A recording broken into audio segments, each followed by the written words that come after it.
Here.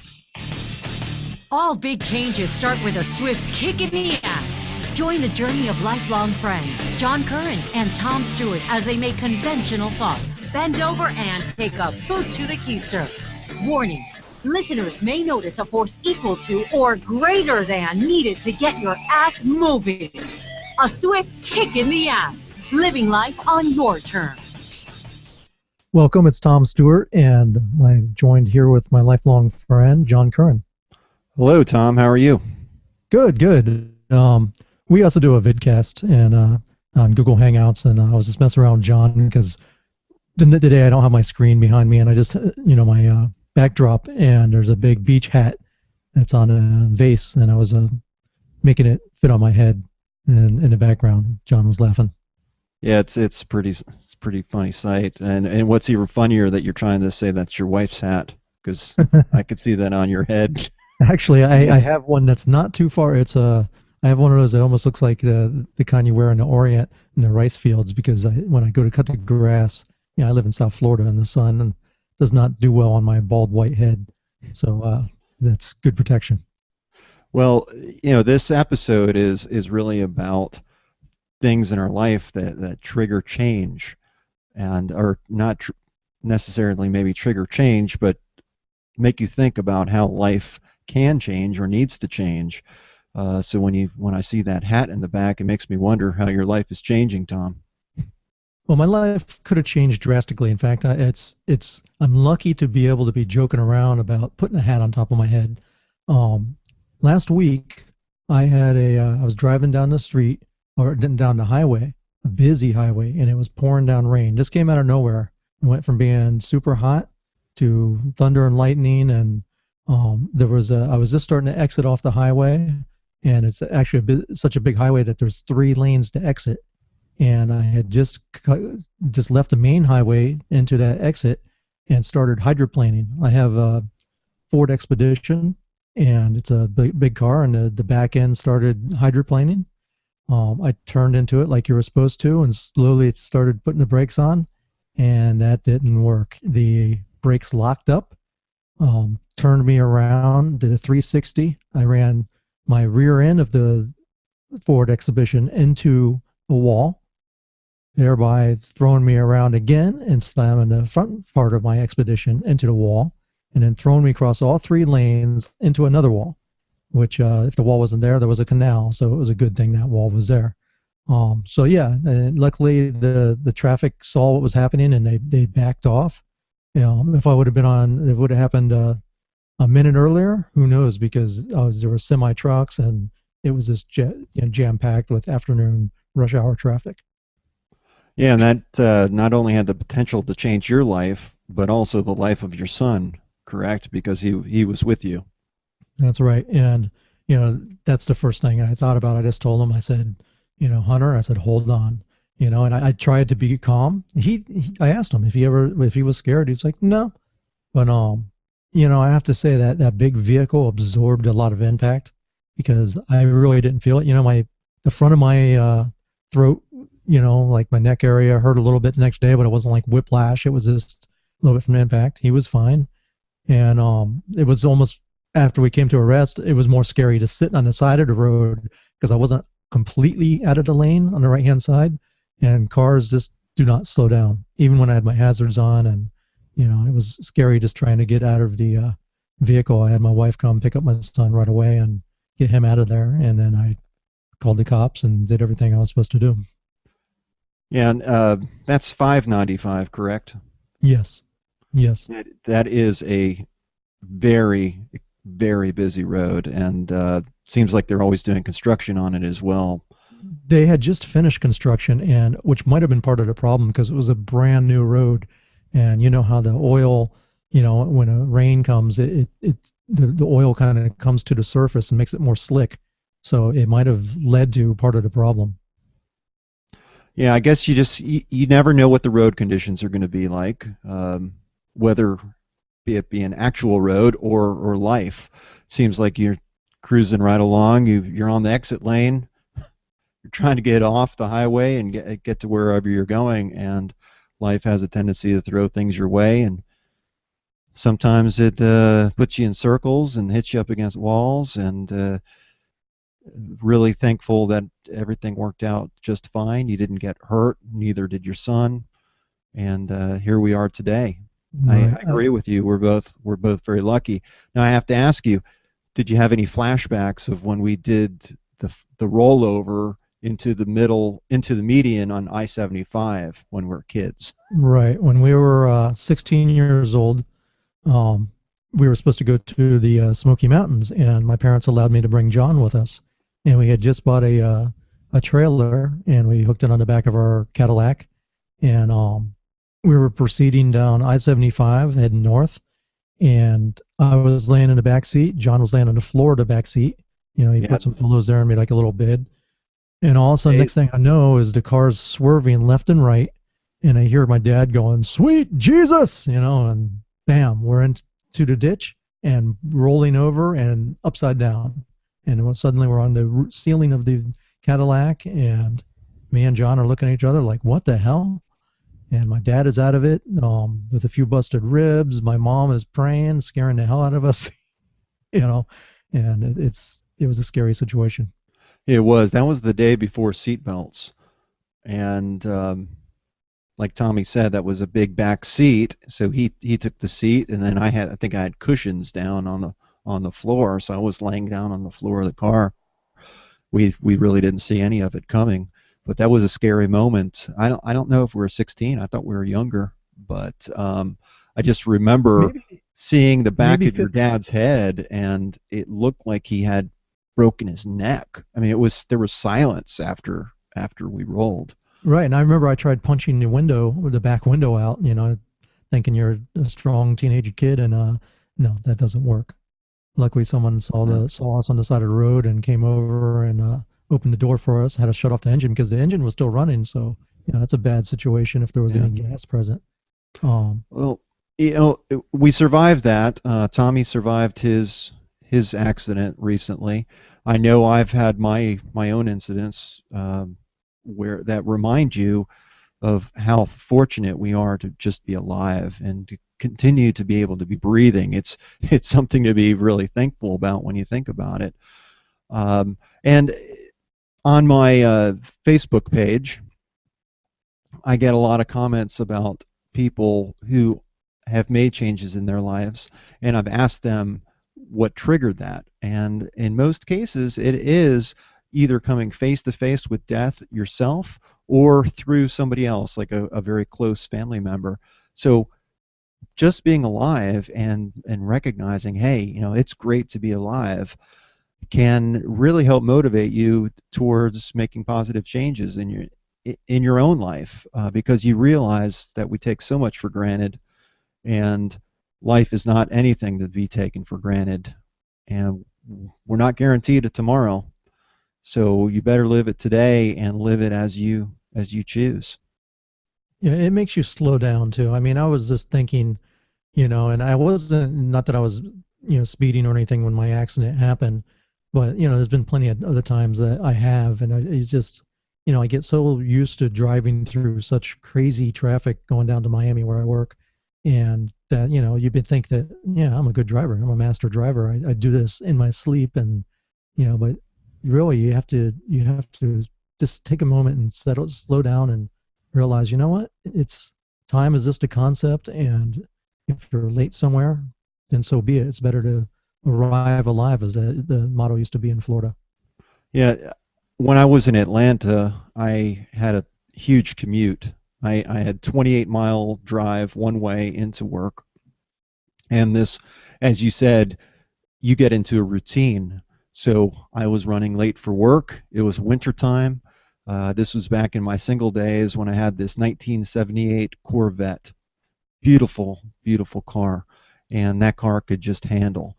So I was coming down I-75 and making this loop that would take me onto I-85. So one interstate moving into another, and it was icy, and I was pushing the limits. And as I was entering I-85, the back end of the Corvette slid out from under me. I started doing a 360 as I'm going on to I-85, and thank God I was in a performance car because it was almost like ballet. Like, I was very lucky. I just did my 360, and I came back and I kept on just going straight. I gained traction, and it was like I didn't miss a beat. But That's when you need one of those Dukes of Hazzard's horns where yeah, I meant to do that. yeah, it really did look like I meant to do it, but I did not, and I was glad I was wearing the dark pants because it was it was pretty scary. It gets your heart racing. It reminds you of how lucky you are to be alive. And I made it into work, and I lived to tell the story. So that's good. Um, it, yeah, it's nice to reminisce, and really nice to be here and be alive. But we're really here to talk about living on your own terms, and how do we get there, and how do we do that. And I think that first we have to recognize why we're doing anything. A lot of us are very happy with our own lives. Tom and I are both family men. We're married, we have children, we have full-time jobs, we have responsibilities, obligations, and life is actually pretty good for us, outside of these near-death experiences. We have a reason to stay alive, and Yes, we do. But and I'm not gonna lie. I am grateful for everything, and that's probably one of the biggest things that is pulled out is that I'm grateful to be here. I'm grateful to have the opportunities I have, and it's good to sit back once in a while and say, man, I really have been blessed. I still want more, but I've been blessed, and really, I'm living life right now. This is the time that I'll be looking back and remembering when I'm an old man. But I was driving to work the other day, and no one likes work, I guess. I mean, it's if you find a job that you're really passionate about, that's great. But the majority of us do not like to be confined to the same thing every day, day in, day out. And I was thinking about it. I said the majority of people probably not the probably feel the same way. They make their commute. They go to work. They can't wait till Friday, and it's almost like a prison, but it's not a physical prison. It's a mental prison because we've created it. We can't really escape it, but you can. But you can't just bail out immediately. Like we were talking about the 4-hour work week and some of these other do what you love kind of books that say if you just do what you love, you'll make it and you'll be happy. But it's not so easy. Not when you're already in our situation where we're in our mid 40s, where we got a family, we got a mortgage. We can't just drop everything and move to Honolulu and open up our own business and just say, yeah, it's going to start, it's going to happen. I'm gonna will it into succession, or what's the secret where the secret. if you have enough positive affirmations, it's going to come for us. It doesn't quite work that way. You got to have a plan, and so that's what I was thinking about. If it's a prison, then you got to have an escape plan, and it could be over a period of years. Doesn't have to be immediate. As long as you're working towards something, it kind of relieves that tension. You're like, you know what? Yeah, I'm working right now, but it's a means to an end. I'll learn what I can from the job. I'll do my job the best I can, but at the same time, I'm gonna, make my escape. So you work little by little, step by step. And I would agree wholeheartedly with you that you have to have a plan, whether it be escaping from corporate America or just graduating from college.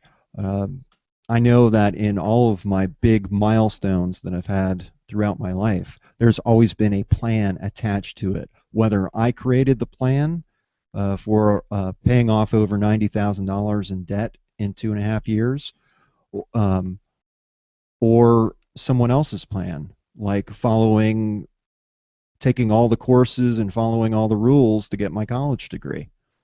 That was not spelled out for me. They presented certain hurdles, and I jumped over those hurdles as best as I could, and I made it to the finish line.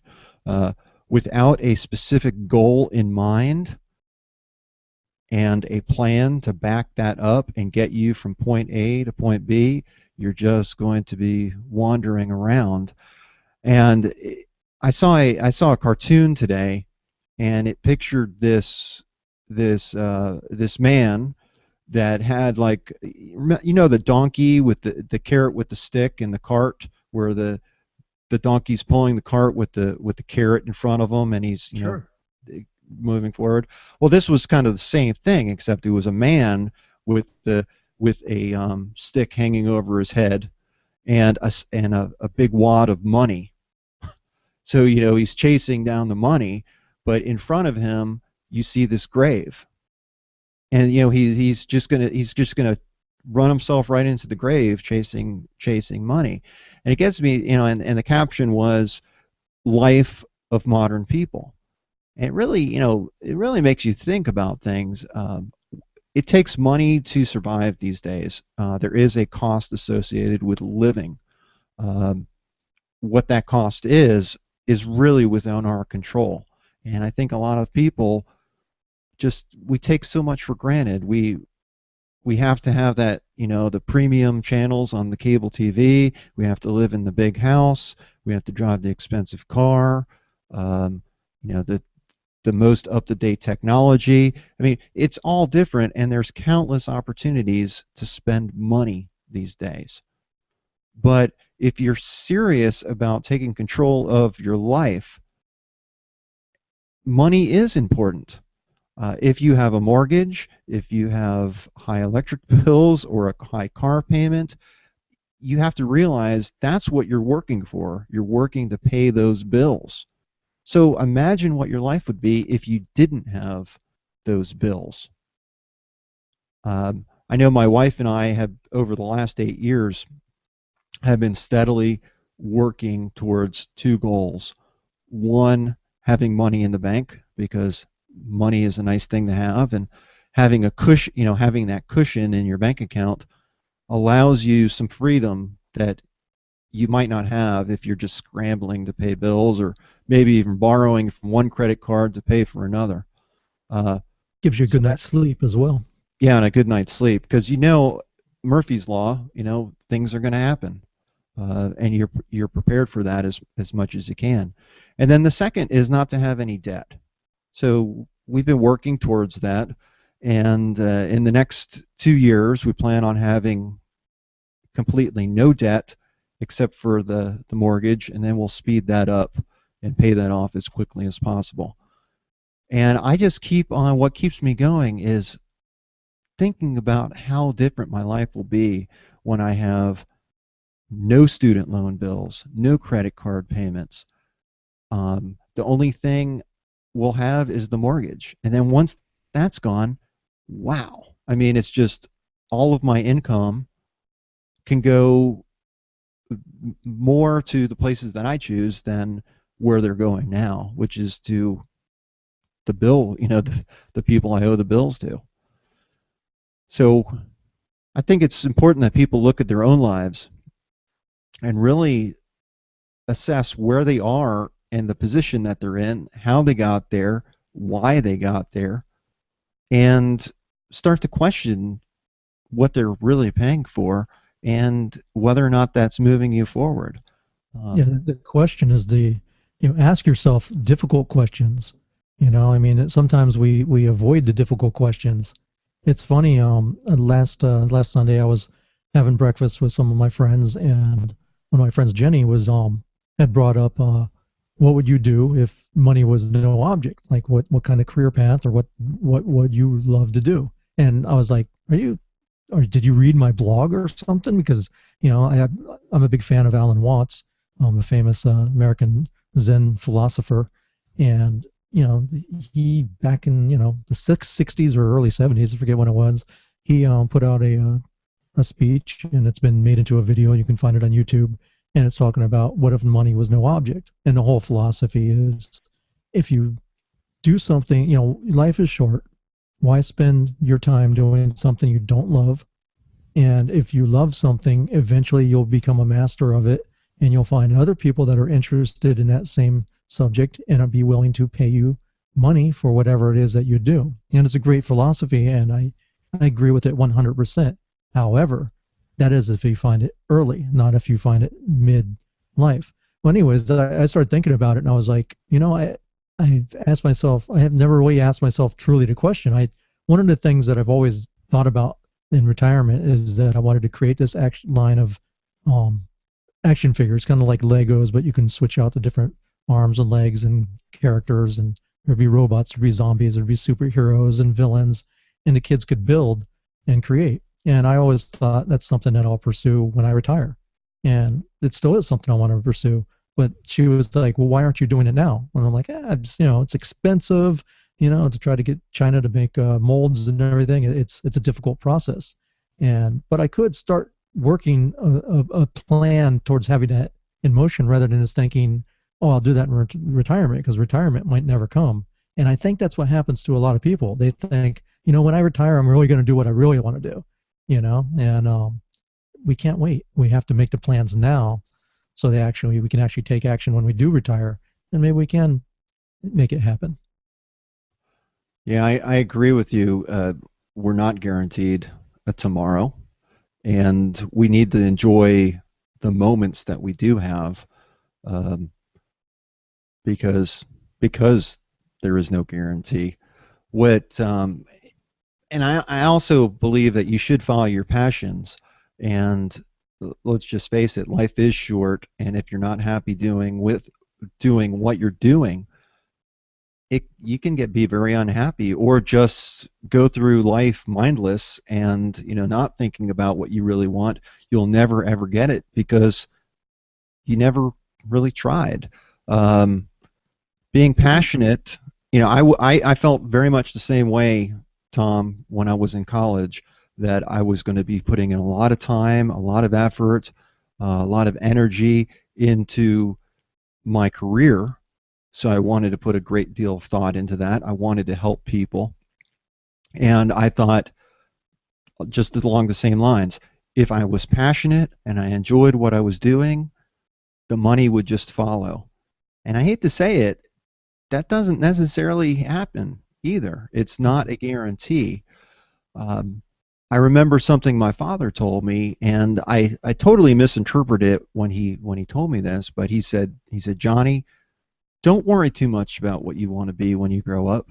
He says, make your money first, and then you can be or do anything that you want. And I misinterpreted that to mean that I need to make money and I need to be driven by money and money, money, money, money, money. And that's not at all what he was talking about. He was talking about getting control of your finances so that your money can begin to work for you rather than you working for your money. So instead of being a slave and working to pay off these bills, what he was saying is keep your bills to a minimum. Don't just throw away your money because it's very difficult to earn, and use that money as a tool to move you forward to the goals that you're trying to achieve. So you could do whatever you want. You Right, use that money to your advantage. you're creating leverage by doing that. Yes, yes. And I wish I would have picked up on that sooner. I think I realized that really probably only about 10 years ago, when I was, up to my eyeballs in debt, and I have an MBA. I should not have been in that position. And I did not live a lavish lifestyle. I did not make countless vacations to Europe. I was living a pretty ordinary existence with my wife. At that time, we had a small child. We made some, improvements to our house, but nothing big. It was nothing to write home about. But we got into a bad situation, and I knew better, and I thought, I'll just make more money. I'll make more money, and I'll pay it off. But that was not the problem. The problem was not the income. The problem was the expenses. So that when we finally sat down and wrote it all out, that's when we figured, holy crap, we're way we're giving out so much more than we're taking in. That was an eye opener for me. And it almost broke our marriage because we were fighting about money constantly. But once we determined, once we went made up those goals, the arguments really went away because when questions or challenges would come up about, an unexpected bill or something that we wanted to buy, we would just fall back on those goals. Does it A, put money in the bank? Or B, does it help pay off the debt that we owe? If the answer is no, the answer is no. And we didn't do it. And with that, approach, we're able to get traction for the first time in our lives, really.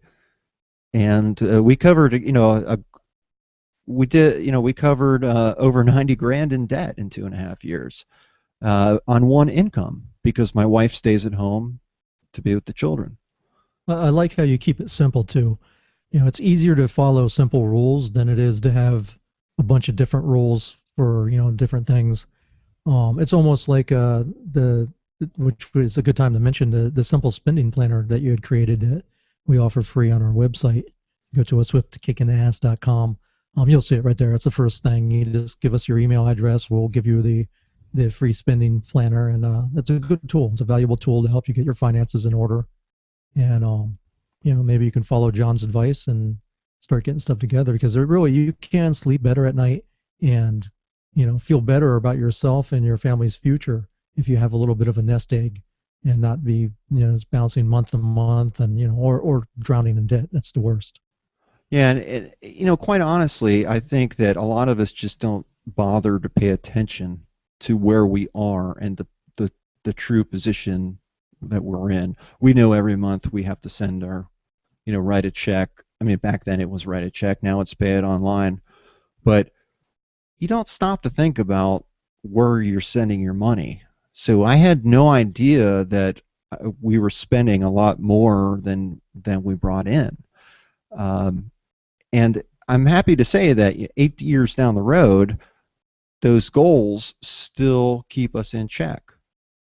We're still moving towards it. We're not perfect, but we're a lot better off than we were, and we're never going back to that hell that we were in before. It saved our marriage. It made our relationship stronger. And knowing where you stand is really the first step that you have to take in order to move forward, because it helps map out your plan. Like you wouldn't start from Fort Lauderdale. You wouldn't try to drive to California without a map. You just it would take you so much longer to get there. I mean, eventually you could probably get there if you had a good sense of direction, but knowing my sense of direction, I'd probably end up in Canada. Right. And if you had the time and the resources to do it, hey, maybe that'd be fun. Right. But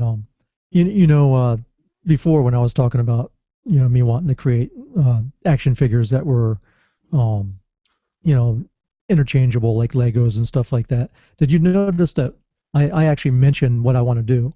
I'm not afraid of someone stealing the idea because if someone did steal the idea, I would buy the product from them because I really want them for myself. Um, but I was talking to my wife about it, and um, marijuana is going to be on the ballot in Florida pretty soon about legalizing it, and there's loads of seminars now popping up left and right trying to tell people how to make money in the businesses that are going to spring up if it gets voted to legalize it. And she was talking to some girl, and the girl was like, "Oh yeah, I have this plan, me and my boyfriend, but I can't tell anyone anything." And it's people keep their ideas secret, but it's really for someone to actually implement an idea and steal it from you is a lot so involved and so much work that the majority of people will never ever steal an idea. Yeah, I didn't realize that. I knew about the medical marijuana, um, that they were looking to pass a law to legalize that. Are Yeah, they? I think it's for recreational. I think it's the same thing that Colorado has done. But hey, it's y- I really don't. It's funny. I was talking to Jen about it, my wife. I really personally don't care But then again, we're parents, and I don't want my kids smoking pot, whether it's legal or not. I just don't. It's not something that I endorse. But I'm not gonna. I don't want to, step on anyone else's rights if that's what they like to do. So we're a little mixed about it, but in some ways, it might be helpful to other people. Like my mom a couple of months ago was. It's funny. She had told me yeah, I really think they should legalize marijuana, and my mom's 83, 84, something like that. And then she goes, and by the way, last night I was watching that band Metallica, and I was like, Metallica? She was watching, I think it was the Grammys or something. And I was like, my mom's talking about Metallica and smoking weed. And I said, okay, something's going on. But I can understand. She was saying for people that have addictions, she thinks that, marijuana is better to be addicted to something like marijuana than it is alcohol, because alcohol is so destructive on your body. And the only reason I say this is because we've had addiction problems in my family, and we've seen what alcohol can do to a family, and it's not pretty. And, it's something that might be a good alternative for, you know, other, other ways, I guess, for recreational use. But not that I endorse anything to take away your problems, because that just leads to more problems and addiction. Yeah, that doesn't take away your problem at No, all. no. But if you look at the incarceration rate, it's very obvious that eh, a lot of people do. A lot of And people do it. and we spend a And lot we spend a lot of money on the war on drugs, and yeah, and is it it's really just a that losing effective? battle. So we could Right. spend that money in much better ways. And in fact, when you go and you sit through when you sit down and you do the simple spending plan and you look at where you're spending your money, I mean, we can compare it to the war on drugs because they're throwing away a lot of money that is not really benefiting anybody. It's actually hurting, I think, a lot of people because when we have put people in jail, they can't work. So they're no longer productive members of society. They are costing taxpayers money. It's not helping them. It's not helping society. And I'm not endorsing it either, but I have also very mixed feelings about the legalization of it, just for the same reasons you do, Tom.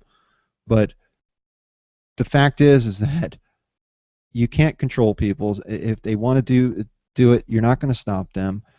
And the tax money, we could use that tax money for education programs, uh, for a number of other very positive things. Uh, so whether it's the war on drugs or it's your personal war against, so that you can control your own life and control the circumstances of your life. Look at your spending, see where you're throwing your money, and it might be a really big eye opener for you. I know it was for me. And then start making a plan to move forward to get that goal so you can build action toys. uh, I'm wondering now if there's going to be a little sun hat in your kit, Tom, for your Yeah. action toys. Hey, that will make a good accessory. But you know I can't say I've ever had a dream to make action heroes. In fact, I've known a lot of people throughout my life, and certain people stand out to me as having a calling. I know a person, a friend of my wife's, who had a calling to be a dance teacher. She wanted to own a dance studio. And when I met her, I was working at the VA Medical Center in Atlanta. She had a secretarial position. She had a good job. There's benefits, paid time off, salary, but she had that dream of having her own dance studio, and she loved to dance. So she kept saving her money and kept her eyes open, and when the time was right, she actually found a space that was a dance studio previously, and the owner retired, so the landlord was looking to rent the space out, and it was and my wife's friend was looking to start a dance studio. So it was just like turnkey for her. And she's been very successful at doing that and has been doing it now for over 10 years. Um, she had a calling. She never let go of that dream. I have another friend who's a doctor, and I remember him telling me ever since he was a little boy, he dreamed of being a doctor. Now, that is not an easy road to follow. Um, and he came from a very poor upbringing. So it was a challenge, kept on moving forward. I can't say I had that. I remember when I was a kid, people would ask me what I wanted to be, and you're going to laugh at this, Tom, but I wanted to be a playboy millionaire. I, I I think, was going to say Batman, but he is a Playboy millionaire. and maybe that's where it Mom, came from. I want to be Batman when I grow I want up. to be Batman. Yeah, and if you watch The Big Bang Theory, you know that's entirely possible because it's just technology and money. Oh yeah, we had this guy, and I hope he doesn't track me down if he listens to this podcast. But there was a guy that used to show up at our jujitsu school, and he thought that he was Batman. He said that he went around and did all these different martial arts and trained, and he's taught himself to be Batman. But he would never participate in a class. He'd just watch. And one night, Marcelo at the time, who was my coach, said, this guy had not been in for like a year.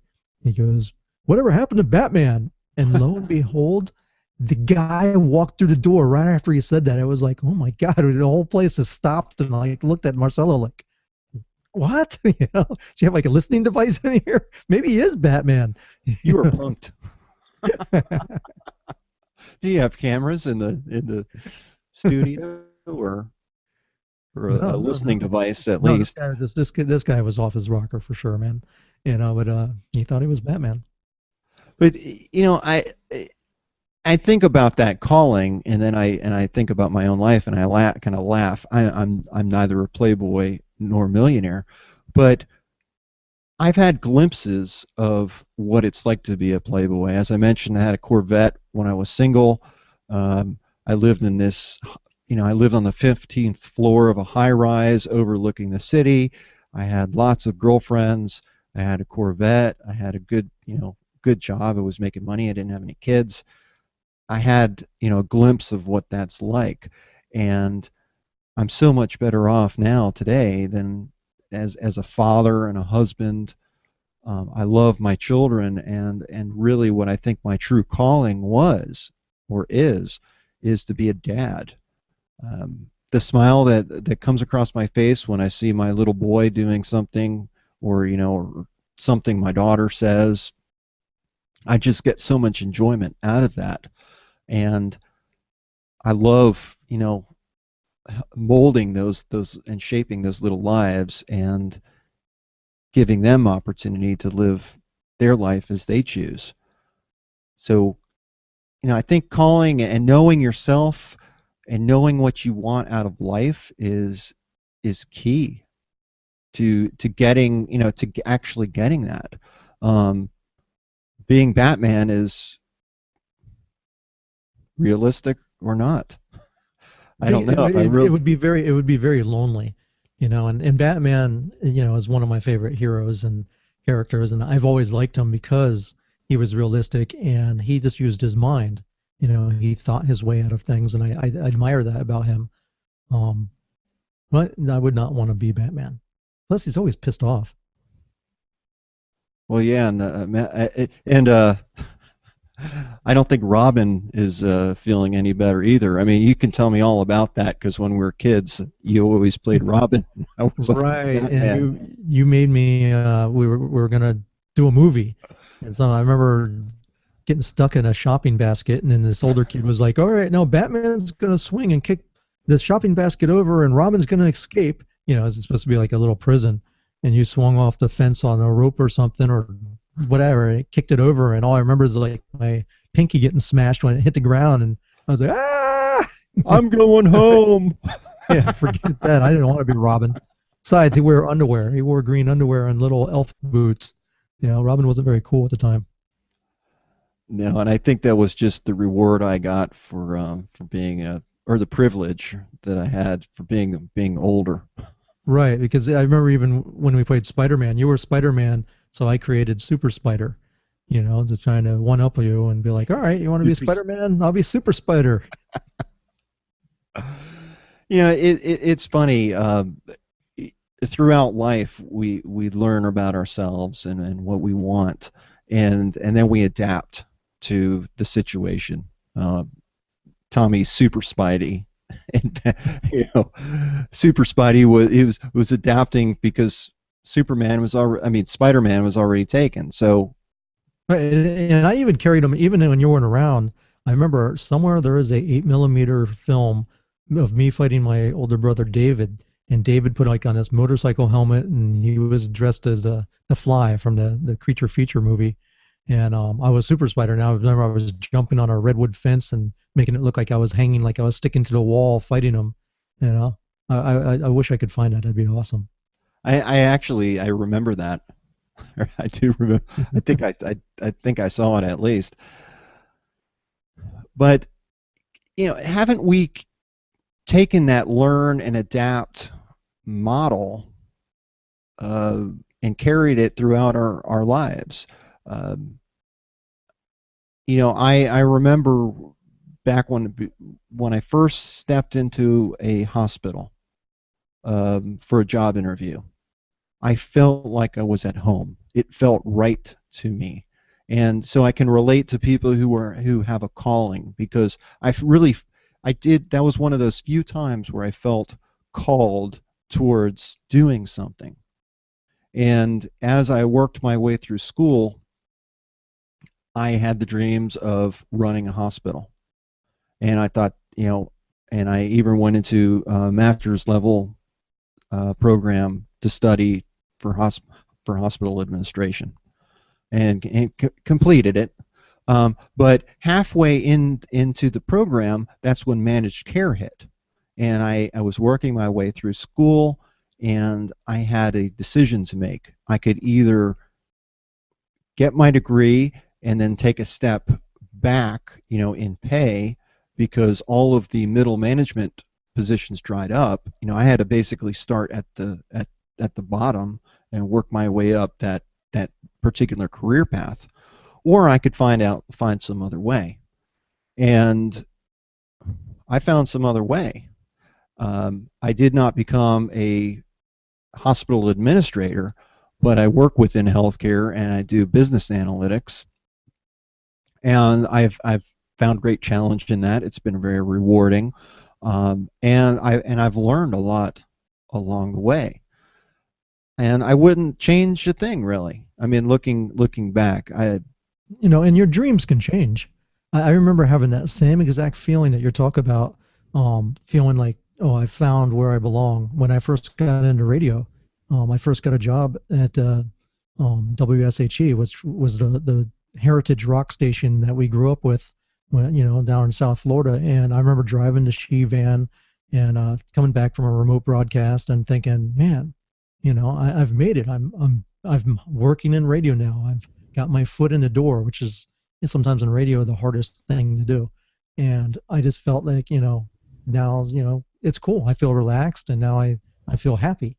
But, things change. I mean, that was also before, corporations were allowed to own more than one or more than two radio stations. It used to be a AM and an FM. Now, the clear channels and, major other, clear channels, the main one. But they've each market, they're allowed to have up to 8 radio stations, plus some have translators as well.